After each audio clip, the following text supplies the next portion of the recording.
Mon camarade, j'espère que tu vas bien. Bienvenue dans cette nouvelle vidéo. Aujourd'hui, on va parler de l'attachement au matériel. On va voir un petit peu ce qu'en pensaient les philosophes, ce que j'en pense moi. Ensuite, je vais te donner quelques techniques pour la débrouillardise, pour la vie, pour vivre avec peu, parce que je vais te raconter mon expérience quand j'ai fait le Tour de France et que j'ai vécu avec quasiment 0 €. Je vais t'expliquer un petit peu pourquoi je trouve que c'est quelque chose de nécessaire à apprendre. Et ensuite, je vais t'expliquer ce que je te conseille à toi pour t'en défaire. Avant que ça commence, mon camarade, la seule chose que je te demande, c'est que tu te lèves, tu te redresses, tu te mets droit et tu cherches autour de toi si tu peux ranger quelque chose, si c'est un petit peu le bordel dans ta maison, si t'as de la vaisselle à faire ou n'importe quoi, fais quelque chose d'utile pour toi, mets un casque, mets des oreillettes, écoute-moi et fais quelque chose d'utile pour lequel tu seras fier plus tard. Jésus disait que c'est plus facile pour un chameau de rentrer dans le trou d'une aiguille que pour un riche d'accéder au paradis. Il y a des philosophes grecs comme Diogène qui avaient décidé de vivre avec très peu, il vivait dans un sorte de tonneau et il avait une coupole pour boire de l'eau qui récupérait au sol, tu vois. C'est-à-dire qu'il ne possédait rien, il avait juste un linge pour s'habiller, mais même ça, il n'en avait pas besoin, il se masturbait en public, le gars, il rentrait dans un autre délire. Mais ce qui est important à retenir, c'est qu'il était complètement détaché de la possession matérielle. Il y a une histoire qui est racontée à propos de lui qu'il avait vu un jour un animal boire à même le sol avec sa langue et il aurait jeté sa petite coupole pour boire en se disant qu'il n'en avait pas besoin et qu'il pouvait le faire avec ses mains. Donc il avait cette mentalité de rejeter tout ce qui est, on va dire, culture, civilisation humaine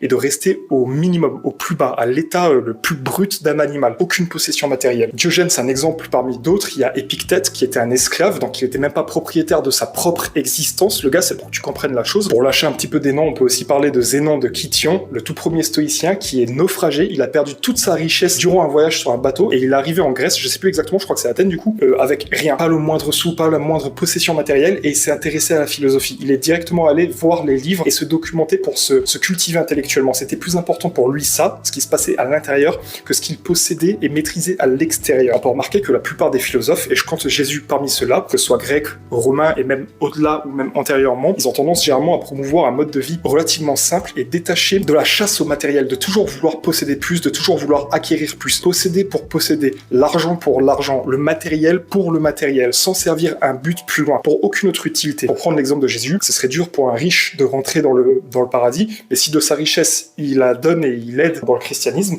dans ce cas, il pourrait le faire.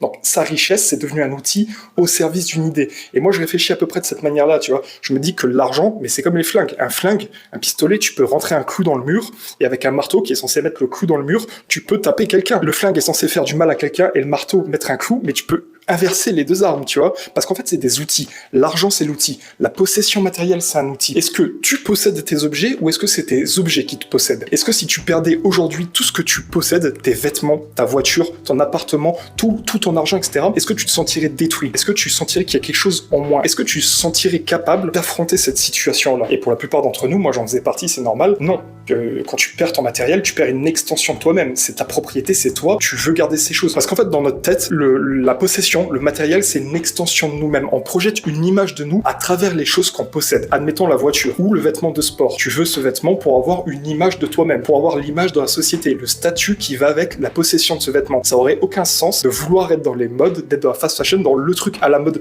maintenant, si ça n'a aucune plus-value sociale et personnelle. Je sais pas si je peux le dire comme ça. On le veut toujours pour une cause extérieure. On vit à travers un prisme qui nous pousse à chercher le matériel. Aussi, j'aimerais ajouter un truc, on est codé pour ça. De base, on vit dans la pampa, il n'y a pas de voiture, il y a même pas de langage. Vraiment, à l'époque, on a façonné notre cerveau, et notre cerveau, il a tendance à accumuler toujours plus. Tu sais, c'est assez courant d'entendre des gens dire que vouloir avoir de la richesse, c'est bien, mais c'est limite une maladie mentale pour les mecs qui sont multimilliardaires, point infini, etc. Parce qu'on n'accumule pas, un chimpanzé n'accumule pas toutes les bananes de la forêt, tu vois ce que je veux dire? Mais en fait, pourquoi? C'est exactement le même principe dans ton cerveau que la flemme. Parce que à l'époque où notre cerveau s'est construit, on n'avait pas la surconsommation. On pouvait pas accumuler de l'argent et plein de richesses comme ça. Notre cerveau, il était programmé pour accumuler dans un environnement, dans un monde dans lequel on n'avait aucune abondance. C'était la galère. Quand on avait quelque chose, c'était déjà un miracle. Il fallait l'avoir. Il y avait des saisons dures, il y avait des animaux qui nous chassaient. L'environnement n'était pas facile, il n'y avait pas de route, hein, comme je t'ai dit, il y avait des arbres, c'était compliqué. Donc on était programmé pour ça. Mais maintenant qu'on vit dans une société civilisée, pérenne, et qu'on a l'abondance, notre cerveau, il fait pas la différence. Et du coup, coup,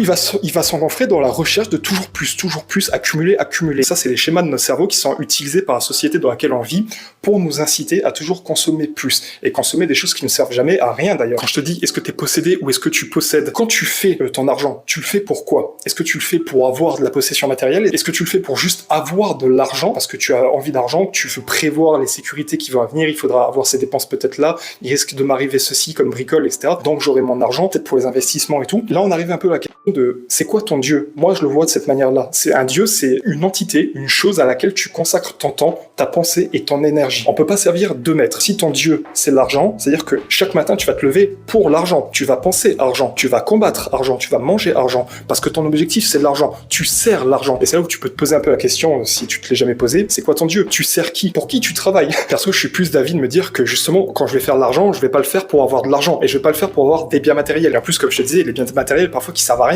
Moi, mes t-shirts, tu peux voir ma garde-robe qui est là-bas, j'ai quasiment rien acheté dans ma garde-robe. Et ça fait des années que j'ai ça, hein. Ce t-shirt-là, ça fait des années que je l'ai. Le pantalon que je porte, ça fait des années que je l'ai. On me l'a donné. Ce t-shirt, on me l'a donné. Les chaussettes que j'ai, je les ai pas achetées. La quasi-totalité de ce que j'ai dans cet appartement-là, je ne l'ai pas acheté. L'argent, ça te permet le moindre effort. T'as juste à poser des billets et t'as pas besoin de travailler, t'as pas besoin de la construire la table. T'as juste à la ramener chez toi, la poser, la monter vite fait avec le mode d'emploi, etc. T'as pas besoin de créer des vis, t'as pas besoin d'avoir une table, t'as pas besoin de travailler avec du bois, avec des outils, etc. Tu allonges de l'argent et tu l'as. Pareil pour manger. Au lieu de te cuisiner, au lieu d'apprendre des recettes, apprendre à savoir ce qui est bon pour toi, avec ton argent, tu peux juste te déresponsabiliser sur cette question et aller acheter au restaurant, aller à un fast-food, manger tous les jours dehors, tu vois ce que je veux dire? Le fait de passer par l'argent, ça nous déconnecte sur certains points de ce qui est essentiel à l'intérieur de nous et pour notre propre développement. L'argent, ça nous évite de faire face parfois à certaines conditions, à certains événements qu'on aurait dû affronter si on n'avait pas cet argent. Et c'est des choses qui peuvent être parfois nécessaires pour le développement de ta spiritualité. Et c'est pour ça que les philosophes, je pense, essayent de toujours se détacher du matériel. C'est pas exactement le fond de ma pensée, mais j'ai pas d'autres mots pour t'expliquer ce que je veux dire là maintenant, mais c'est soit tu te concentres sur le monde physique, matériel, t'essaies de poursuivre les choses ici, soit tu te concentres sur l'esprit, sur le monde intérieur, sur ce qui se passe dans ta tête, pour te développer, pour devenir une meilleure personne. Et j'ai connu plusieurs personnes, des gars qui, dès qu'ils ont leur paye, ça part dans l'alcool, ça part dans les prostituées, ça part dans les voyages un peu...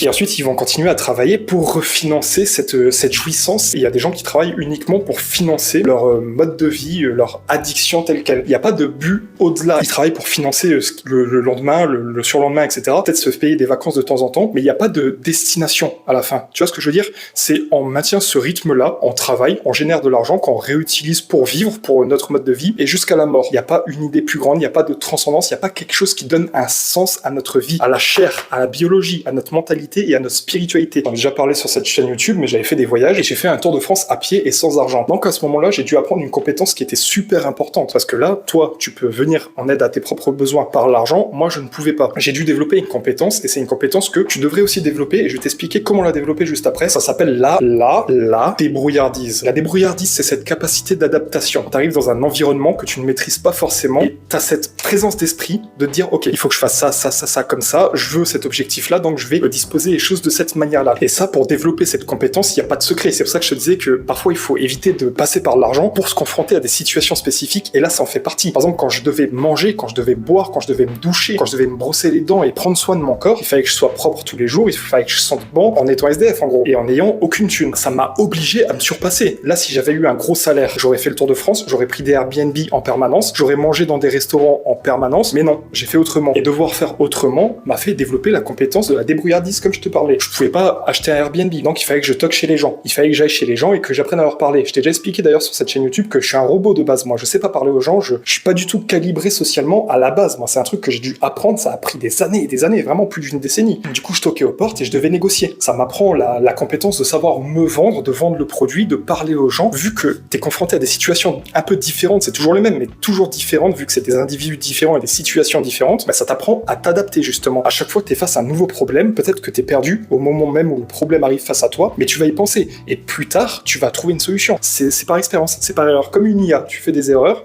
et tu recommences jusqu'à que ça fonctionne. Quand je devais manger, il fallait que je rentre dans un restaurant et que je demande gentiment, avec le beau sourire, avec la belle prestance, il fallait que j'essaye de prendre soin de mon image. Tu peux me poser la question, ouais, mais imagine, t'as pas de vêtements. Est-ce que tu connais l'émission Nuit culottée? T'as pas de vêtements, tu toques aux portes des gens et tu leur demandes des vêtements. Et si il y a 20 personnes qui te refusent, bah demande à 20 personnes de plus. Et si ces 20 personnes de plus te refusent encore, bah demande à encore 20 personnes de plus. On est 7 milliards sur la planète, on est 70 millions en France. Quoi qu'il arrive, tu trouveras quelqu'un qui acceptera de te donner un truc. Il suffit juste d'avoir la persévérance, et ça fait partie des compétences que tu apprends en te confrontant à ce genre de situation, c'est la persévérance. Quand j'ai fait fait cette expérience et que je suis parti en mode SDF, c'est quelque chose qui m'a vraiment énormément plu parce que tu sors de ta zone de confort, tu vis des aventures et t'es obligé de te surpasser. Tu sors quoi qu'il arrive grandi. Ah, je vais te montrer un truc, camarade. Ce pull-là, je suis rentré chez une personne, il pleuvait à torrent et j'avais plus rien, tu vois, il n'y avait plus de batterie, on était dans la galère. La dame ultra gentille, elle nous met au chaud, elle nous démarre un feu, on se met auprès de la cheminée, on enlève les chaussettes, les vêtements et elle me donne le pull, elle nous fait des pizzas, on était traités comme des rois, on avait une bière et tout. Pourquoi? Parce qu'on a juste toqué. Et avant ça, on avait toqué chez une autre personne. Avant cette dame-là, déjà ça faisait des heures qu'on était en train de marcher sous la pluie. Avec Benjamin, on avait toqué chez une porte et justement le gars, on lui explique, on lui dit voilà, on fait le tour de France à pied sans argent, là il pleut à torrent, tu vois, on aimerait bien rentrer et on part dès que c'est éclairci et qu'on a nos batteries chargées, tu vois. Il nous regarde.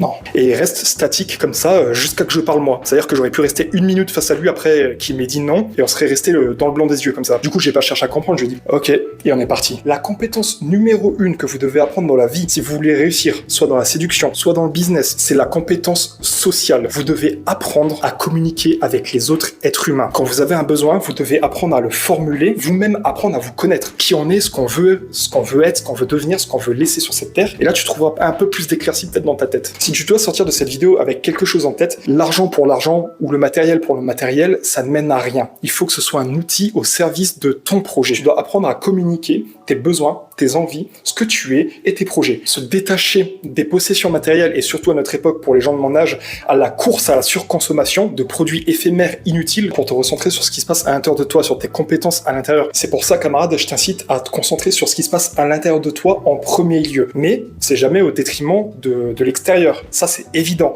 Il faut jamais délaisser l'un pour l'autre. Je sais pas si tout ce que je te raconte est clair et cohérent et ordonné parce que je fais des pauses parfois quand je parle, je suis dans ma tête, tu sais, j'ai encore ce truc-là, je le coupe au montage, ça tu le vois pas. Bon, j'espère que cette vidéo, en tout cas, elle aura été utile pour toi, qu'elle t'aura apporté de la valeur, qu'elle était pas trop décousue. Je te demanderai de mettre un j'aime et un commentaire, ça va nous aider énormément pour le référencement et de t'abonner en mettant un cloche pour faire grossir les rangs de notre armée. Et sur ce, dis à ta maman que tu l'aimes. On se donne rendez-vous pour la prochaine vidéo. Alors,